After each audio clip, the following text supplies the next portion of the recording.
এই যে মানুষগুলো প্রত্যেকটি এলাকার জনগণের এবং এলাকার সমস্যার কথা বলেছে, ইনারা যেই সমস্যার কথাগুলো বলেছে, আপনারা কি সেই সমস্যাগুলোর সাথে একমত? কি ভাই, সকলে একমত? আচ্ছা, তাহলে এই মানুষগুলোর দায়িত্ব হচ্ছে যে আপনারা তাদেরকে নির্বাচিত করলে পরে ইনশাল্লাহ তারা এলাকার সমস্যার সমাধান করবে, তাই তো নাকি? কিন্তু সমস্যার সমাধান করতে হলে তো প্রথমে আপনাদের একটা দায়িত্ব আছে। কি সেটা? হ্যাঁ, শুনি না। কোথায় ভোট দিবেন? কোথায়? রাইট, ধানের শীষে যদি ভোট দিয়ে এদেরকে জয়যুক্ত করেন, ইনশাআল্লাহ বিএনপি সরকার গঠন করলে এই মানুষগুলো এলাকার জন্য কাজ করবে এবং এদের পিছে আমি দাঁড়িয়ে থাকবো যে কি হলো, কাজ করো না কেন তোমরা? কাজে আপনারা একটু ধানের শীষ উঁচা করেন, আপনাদের হাতে ধানের শীষলা। এদের সকলের হাতে আমি দলের পক্ষ থেকে ধানের শীষ তুলে দিয়ে গেলাম। 12 তারিখ পর্যন্ত এদেরকে আপনারা দেখে রাখবেন। নির্বাচিত হলে পরে ইনশাল্লাহ 13 তারিখ থেকে এদের দায়িত্ব হচ্ছে 24 ঘন্টা আপনাদেরকে দেখে রাখা। ধন্যবাদ, বসেন। প্রিয় ভাই বোনেরা, একটু আগে এখানে আমাদের ফরিদপুরের নেতারা, ফরিদপুর জেলার নেতারা একটি দাবির কথা বলেছে, দুটি দাবির কথা মূলত বলেছে। এক, এই ফরিদপুর শহরে সিটি কর্পোরেশন করা এবং 2, ফরিদপুরকে বিভাগ করা। তাই তো নাকি? এটাই তো শুনলাম নাকি? ঠিক শুনছি? আচ্ছা, তাহলে আজকের এই নির্বাচনী জনসভায় আপনাদের সকলের সামনে আমি এতটুকু বলতে চাই, ইনশাল্লাহ বিএনপি সরকার গঠন করলে আগামীতে ধানের শীষ আগামী 12 তারিখে নির্বাচনে জয়যুক্ত হলে পরে বিভাগ গঠন করলে যদি এলাকার মানুষের উপকার হয়, বিভাগ গঠন করলে যদি মানুষের সমস্যার সমাধান হয়, তাহলে ইনশাল্লাহ জনগণের সেই দাবি বিএনপি পূরণ করবে। প্রিয় ভাই বোনেরা, অনেক সমস্যার কথা আমরা শুনেছি। এই সমস্যাগুলো আমি ভেবেছিলাম যে এত সমস্যা নেই, কারণ দীর্ঘ 17 বছর আমি দেশে থাকতে পারিনি। আমরা দূর থেকে শুনেছি প্রত্যেক এলাকায় বলে অনেক উন্নয়ন হয়েছে, কিন্তু যদি উন্নয়ন হয়েই থাকে তাহলে প্রার্থীরা কেন এত সমস্যার কথা বলল? তার মানে কি উন্নয়নের ফাঁকা বলি ছিল এতদিন? তাহলে প্রিয় ভাই বোনেরা, এখন সময় এসেছে আপনারা যে অধিকার ফিরে পেয়েছেন, যে অধিকার আপনাদের কাছ থেকে গত 1 যুগেরও বেশি সময় ধরে কেড়ে নেওয়া হয়েছিল, সেই অধিকার বাংলাদেশের মানুষ ফিরে পেয়েছে এবং সেই অধিকার আদায় করার মাধ্যমে, অর্থাৎ আগামী 12 তারিখে বাংলাদেশের মানুষ তাদের সেই উদ্ধারকৃত অধিকার প্রয়োগ করার মাধ্যমে দেশের মানুষ দেশের অধিকার ফিরে পাবে। কারণ আমরা যারা বিএনপি করি, আমরা বিশ্বাস করি যে এই দেশের বিএনপির সকল ক্ষমতার উৎস কারা? জনগণ হচ্ছে সকল ক্ষমতার উৎস এবং এই দেশের প্রকৃত মালিক হচ্ছে জনগণ। কাজেই যখন দেশে জনগণের কাছে জবাবদিহিমূলক একটি সরকার থাকবে, জনগণের কাছে জবাবদিহি করতে বাধ্য একটি সরকার থাকবে, তখনই একমাত্র সম্ভব দেশের এলাকার মানুষের সমস্যার সমাধান করা, তখনই একমাত্র সম্ভব দেশকে সামনের দিকে এগিয়ে নিয়ে যাওয়া। এবং সেই জন্যই প্রিয় ভাই বোনেরা, এলাকার সমস্যা যেমন আছে, একই সাথে আরো বহু কতগুলো সমস্যা আছে এবং সেগুলো সম্পর্কে আমরা আমাদের দলের পক্ষ থেকে পরিকল্পনা গ্রহণ করেছি যে বিএনপিকে বাংলাদেশের মানুষ 12 তারিখে নির্বাচনে দেশ পরিচালনার সুযোগ দিলে বিএনপি কি কি পরিকল্পনা গ্রহণ করবে যাতে করে এলাকার সমস্যার সমাধান হয়, যাতে করে দেশের মানুষের সমস্যার সমাধান হয়। প্রিয় ভাই বোনেরা, এই এলাকা একটি অন্যতম প্রধান সমস্যা হচ্ছে নদী ভাঙন। আমরা পরিকল্পনা গ্রহণ করেছি যে নদী ভাঙন যেভাবে হোক আমাদেরকে এটার মধ্যে প্রতিরোধ গড়ে তুলতে হবে, যাতে করে এলাকার মানুষের জমি জমা আমরা রক্ষা করতে পারি। কারণ বৃহত্তর ফরিদপুর এলাকা কৃষি প্রধান একটি এলাকা। এই এলাকায় পাট শিল্প আছে যেই পাট শিল্পকে যদি আমরা সহযোগিতা করতে পারি, এই পাট শিল্পের সাথে লক্ষ লক্ষ কৃষক ভাইরা জড়িত আছে এবং এই পাট শিল্পকে সহযোগিতা করার মাধ্যমে একদিকে যেরকম কৃষক ভাইদের সুবিধা হবে, একইভাবে আমরা দেশকেও সামনে নিয়ে যেতে পারবো। এই পাট রফতানি করার মাধ্যমে, বিভিন্ন পাটজাত দ্রব্য রফতানি করার মাধ্যমে আমরা দেশে বৈদেশিক মুদ্রা অর্জন করতে পারবো। প্রিয় ভাই বোনেরা, এই ফরিদপুরের চর অঞ্চলগুলো নিয়ে প্রচুর পরিমাণের ভুট্টা চাষ হয়, রাইট? হ্যাঁ, ভুট্টা চাষ হয়। এই ভুট্টা চাষের সাথে বহু কৃষক এটার সাথে জড়িত আছে, যাদের পাশে আমরা দাঁড়াতে চাই, যাদের পাশে দাঁড়ানোর মাধ্যমে সেই কৃষক ভাইদেরকে আমরা সহযোগিতা করতে চাই। এবং সে কারণেই প্রিয় ভাই বোনেরা, আমরা সিদ্ধান্ত গ্রহণ করেছি যে বাংলাদেশে সকল কৃষক ভাইদেরকে আমরা একটি কৃষক কার্ড দিতে চাই, যেই কৃষক কার্ডের মাধ্যমে আমরা কৃষক ভাইদের কাছে যেই কৃষিজাত পণ্য উৎপাদন করে তার কাছে আমরা সেই ফসলের বীজ, সার, কীটনাশক, ওষুধ আমরা পৌঁছে দিতে চাই। অন্তত একটি সিজনের সম্পূর্ণ ফসলের আমরা পৌঁছে দিতে চাই, যাতে করে সেই কৃষক ভাই ধীরে ধীরে স্বাবলম্বী হতে পারে। প্রিয় ভাই বোনেরা, এই এলাকার বহু যুবক তরুণ আছে যারা শিক্ষার আলোয় আলোকিত, কিন্তু তাদের একটি সমস্যা আছে যে বহু মানুষের কাছে কর্মসংস্থান নেই। আমরা পরিকল্পনা গ্রহণ করেছি বাংলাদেশের প্রত্যেকটি এলাকা, প্রত্যেকটি জেলার বিভিন্ন রকম বৈশিষ্ট্য আছে, সেই বৈশিষ্ট্যগুলো পর্যালোচনা করে সেই এলাকার উপযুক্ত কি কি কলকারখানা তৈরি করা যায়, যে সকল কলকারখানা তৈরি করলে পরে সেই এলাকার মানুষের কর্মসংস্থান হবে, এবং সেভাবেই আমরা গড়ে তুলতে চাই। কৃষি এবং শিল্প দুটোকে আমরা গড়ে তুলতে চাই, যাতে করে প্রত্যেকটি এলাকার মানুষের কর্মসংস্থানের সুযোগ হয়, যাতে করে সেই এলাকার মানুষ আত্মসম্মানের সঙ্গে বেঁচে থাকতে পারে। প্রিয় ভাই বোনেরা, আমাদের পরিকল্পনার একটি অন্যতম আরেকটি অংশ আছে, সেটি হচ্ছে বাংলাদেশের সমগ্র জনসংখ্যার অর্ধেক হচ্ছে নারী। এই নারীদেরকে শিক্ষার আলোয় আলোকিত করার জন্য, এই মা বোনদেরকে শিক্ষার আলোয় আলোকিত করার জন্য দেশনেত্রী খালেদা জিয়া যখন দেশ পরিচালনার দায়িত্বে ছিলেন, সেই সময় তিনি ক্লাস 1 থেকে ক্লাস 12 অর্থাৎ ইন্টারমিডিয়েট পর্যন্ত মেয়েদের শিক্ষা ব্যবস্থা ফ্রি করে দিয়েছিলেন। প্রিয় ভাই বোনেরা, আমরা যদি দেশকে সামনের দিকে গড়ে তুলতে চাই, আমরা যদি দেশকে সামনের দিকে নিয়ে যেতে চাই, তাহলে এই অর্ধেক জনগোষ্ঠীকে আমরা পেছনে রেখে আমরা কোনোভাবেই সামনে এগোতে পারবো না।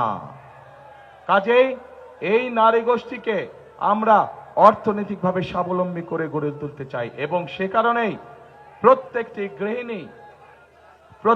গৃহিণী কাছে আমরা, খেটে খাওয়া প্রত্যেকটি মানুষ, প্রত্যেকটি গৃহিণীর কাছে আমরা ফ্যামিলি কার্ড নামে একটি কার্ড পৌঁছে দিতে চাই, যার মাধ্যমে প্রতি মাসে তাদেরকে সরকারের পক্ষ থেকে একটি সহযোগিতা প্রদান করা হবে। এবং আমরা বিশ্বাস করে এটি যদি আমরা বেশ কয়েক বছর চালু রাখতে পারি, ইনশাল্লাহ, তাহলে বাংলাদেশের গ্রামে গঞ্জে শহরে খেটে খাওয়া পরিবার যেগুলো আছে, সেই পরিবারগুলো ধীরে ধীরে অর্থনৈতিকভাবে স্বাবলম্বী হতে পারবে। এবং স্বাবলম্বী করতে পারলেই, পরিবারগুলোকে আমরা স্বাবলম্বী করতে পারলেই দেশ ধীরে ধীরে সামনের দিকে এগিয়ে যেতে সক্ষম হবে। প্রিয় ভাই বোনেরা, আমরা দেশের এই যে এখানে উল্লেখ করে গেছেন, আমাদের কয়েকজন প্রার্থী এখানে উল্লেখ করে গেছেন যে মানুষের স্বাস্থ্য সেবা নিয়ে মানুষ অনেক কষ্টে আছে। প্রয়োজনের সময় ডাক্তার পাওয়া যায় না, প্রয়োজনের সময় মানুষ ওষুধ খুঁজে পায় না। সেজন্য আমরা সিদ্ধান্ত গ্রহণ করেছি যে বাংলাদেশে বিশেষ করে এই যেই হাসপাতালগুলো আছে, এগুলোকে তো আমরা মেরামত করব, এখানে ডাক্তারের ব্যবস্থা ইনশাল্লাহ আমরা করব, কিন্তু একই সাথে সমগ্র বাংলাদেশে আমরা হেলথ কেয়ারার নিযুক্ত করতে চাই, যেই হেলথ কেয়ারের কাজ হবে গ্রামে গ্রামে গিয়ে, ঘরে ঘরে গিয়ে নারী এবং শিশুদেরকে তারা চিকিৎসা সুবিধা দিবে। যে সকল চিকিৎসা সুবিধা ঘরে বসে দেওয়া যায়, ছোটখাটো অসুখ বিসুখ যাতে করে মা বোনদেরকে কষ্ট করে হাসপাতালে আসতে না হয়। ঘরে বসেই তারা ওষুধ পাবে ইনশাল্লাহ, ঘরে বসেই তারা চিকিৎসা সুবিধা পাবে। এখন প্রিয় ভাই বোনেরা, আরেকটি কাজ আমরা করতে চাই। এই পুরো অঞ্চলের একটি অত্যন্ত গুরুত্বপূর্ণ প্রয়োজনীয় কাজ আছে, যেই কাজটি করলে শুধু যে কৃষক ভাইরা সুবিধা পাবে তা নয়, কৃষক ভাইদের পাশে সব ধরনের মানুষ সেই সুবিধাটা পাবে। কি সেটি হচ্ছে পদ্মা ব্যারেজ নির্মাণ করা। প্রিয় ভাই বোনেরা, এই সমগ্র অঞ্চলকে ঘিরে আমরা পদ্মা ব্যারেজ নির্মাণ করতে চাই, যাতে করে ড্রাই সিজনে, শুকনা মৌসুমে এই এলাকার মানুষের পানির কষ্ট না থাকে, চাষাবাসের কষ্ট না থাকে। সেই জন্য আমরা পদ্মা ব্যারেজ নির্মাণ করতে চাই।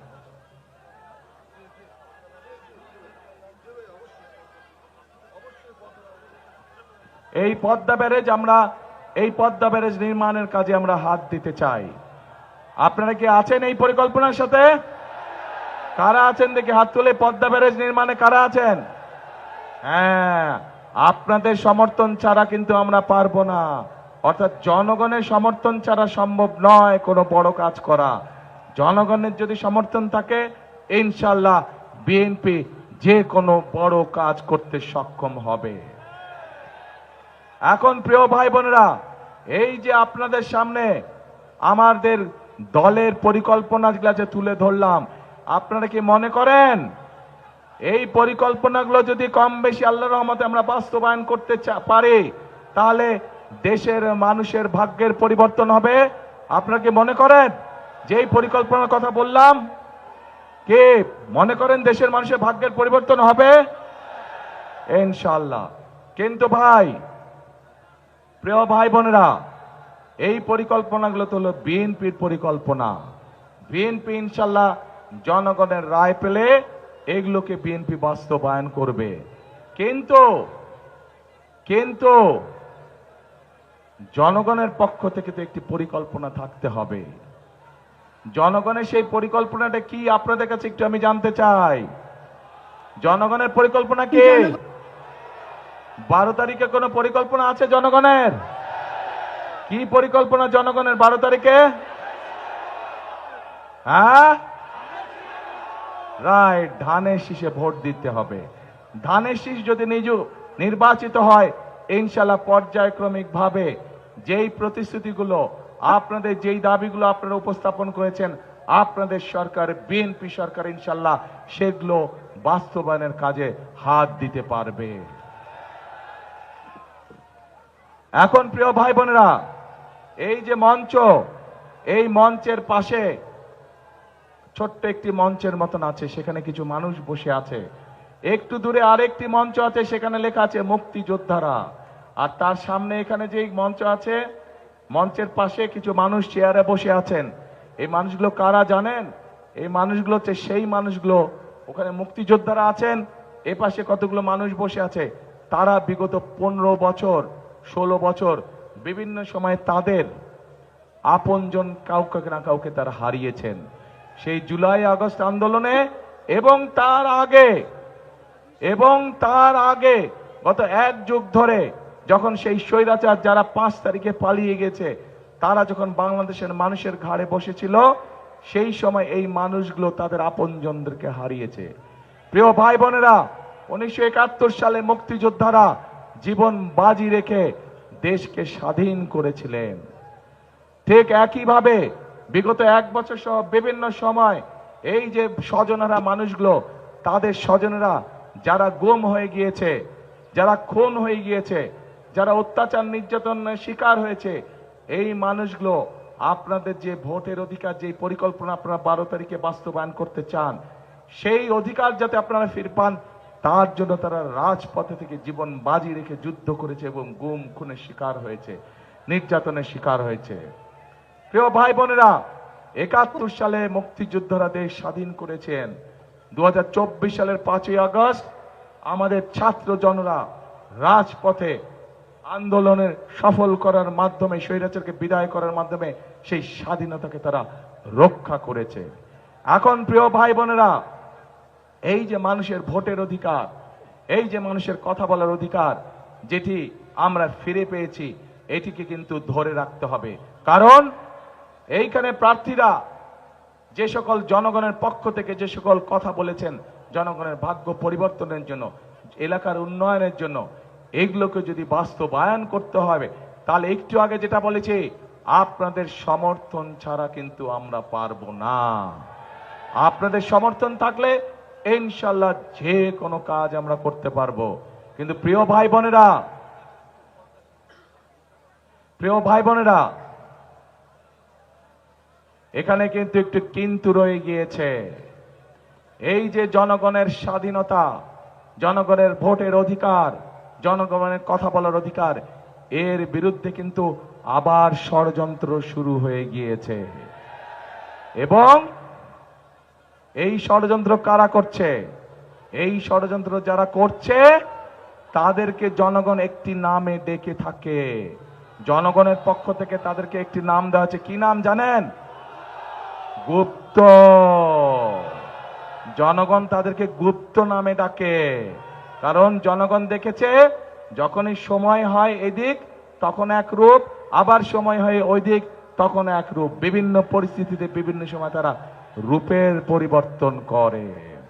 প্রিয় ভাই বোনেরা, এরা যে শুধু রূপের পরিবর্তন করে তা না, এরা দেখেন জনগণকে তারা কিভাবে অপমানিত করে। জনগণের উপরে যে তাদের মোটেও আস্থা এবং বিশ্বাস নেই, তার দুটো প্রমাণ আপনাদের সামনে আমি দিচ্ছি।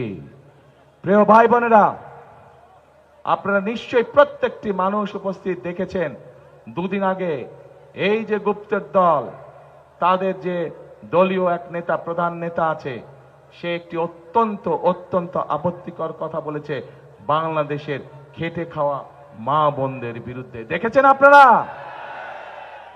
প্রিয় ভাই বোনেরা, আমার একটি প্রশ্ন আপনাদের কাছে, যে রাজনৈতিক দল, যে রাজনৈতিক নেতার চিন্তা বা আদর্শ হয়ে থাকে, তার দেশের খেটে খাওয়া মা বোনদের সম্পর্কে এরকম নোংরা চিন্তা হয়ে থাকে, তাদের কাছ থেকে কি আমরা ভালো কোনো কিছু আশা করতে পারি? তাদের কাছ থেকে কোনো ভালো কিছু আশা করতে পারি না। এবং এটির প্রমাণ আমরা 1971 সালেও দেখেছি। 1971 সালে তাদের বিতর্কিত ভূমিকার জন্য বাংলাদেশের লক্ষ লক্ষ নারী, লক্ষ লক্ষ মা বোনেরা তাদের সম্মান হানি হয়েছিল। কাজে প্রিয় ভাই বোনেরা, এদের কাছ থেকে আপনাদেরকে সতর্ক থাকতে হবে।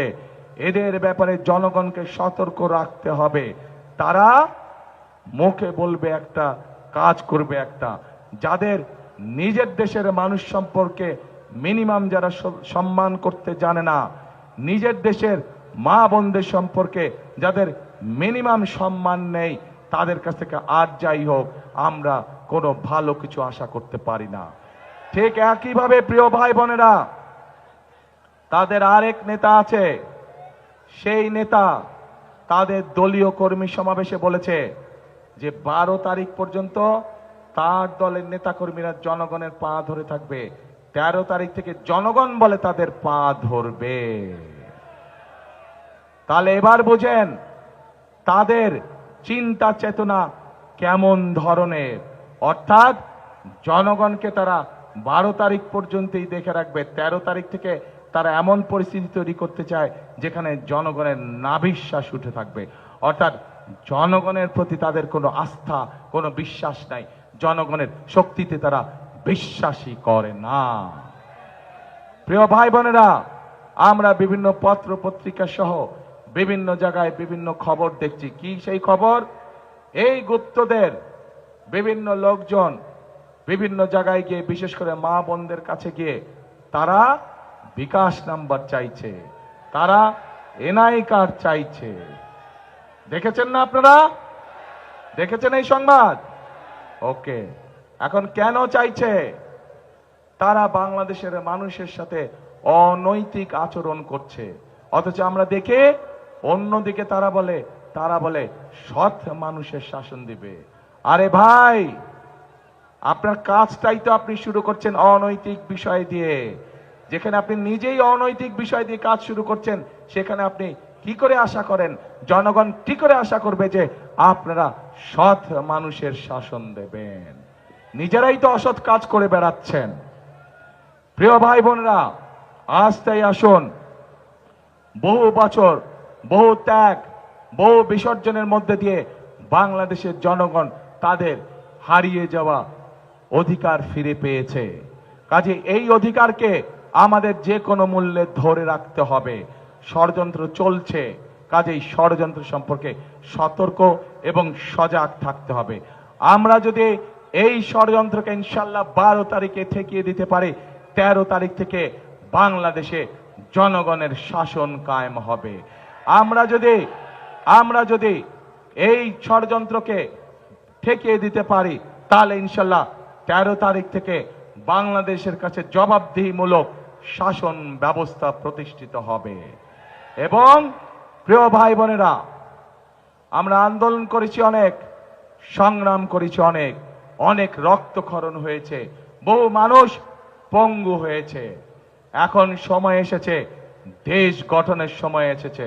আমাদেরকে দেশ গঠন করতে হবে, আমাদেরকে খাল খনন করতে হবে, আমাদেরকে নতুন স্কুল কলেজ তৈরি করতে হবে, আমাদেরকে মিল কারখানা তৈরি করতে হবে, আমাদেরকে খাল কাটতে হবে, আমাদেরকে নতুন নদী খনন করতে হবে, আমাদেরকে কৃষকদের সুবিধার জন্য হিমাগার তৈরি করতে হবে। আমাদেরকে এরকম বহু কাজ আমাদের বাকি রয়ে গিয়েছে। কারা আছেন এইসব কাজে অংশগ্রহণ করতে চান, দেশকে পুনর্গঠন করতে চান? ইনশাআল্লাহ আসুন। আজকের এই জনসভার প্রধান লক্ষ্য হবে, আজকের এই জনসভার প্রধান শপথ হবে, করব কাজ, গর্ব দেশ, সবার আগে বাংলাদেশ। কে এই জনসভার আজকে প্রধান শপথ? কে করব কাজ সবার আগে? ঠিক আছে, ঠিক তো? দেশ গঠনে আছেন তো সবাই? আবার জিজ্ঞেস করি, কারা কারা দেশ গঠনে নাই হাত তুলেন? নাই কারা কারা হাত তুলেন আগে? নাই কারা কারা আগে হাত তুলেন? কে এদিক সরব, চাপো দেখ। দেশ গঠনে নাই কারা কারা? ওই স্বৈরাচার আর গুপ্তদের সাথে আছেন কারা কারা? হাত তুলেন দেখে। কেউ নাই? তাহলে দেশ গঠনে আছেন কারা কারা? হাত তুলেন। আলহামদুলিল্লাহ। আসেন প্রিয় ভাই বোনেরা, আজকে থেকে আমরা শপথ দিলাম, সামনে আমাদের কাজ একটাই, দেশ গঠন এবং মানুষের ভাগ্যের পরিবর্তন। আল্লাহ হাফেজ। বাংলাদেশ জিন্দাবাদ, বাংলাদেশ জাতীয়তাবাদী জিন্দাবাদ। আসসালামু আলাইকুম।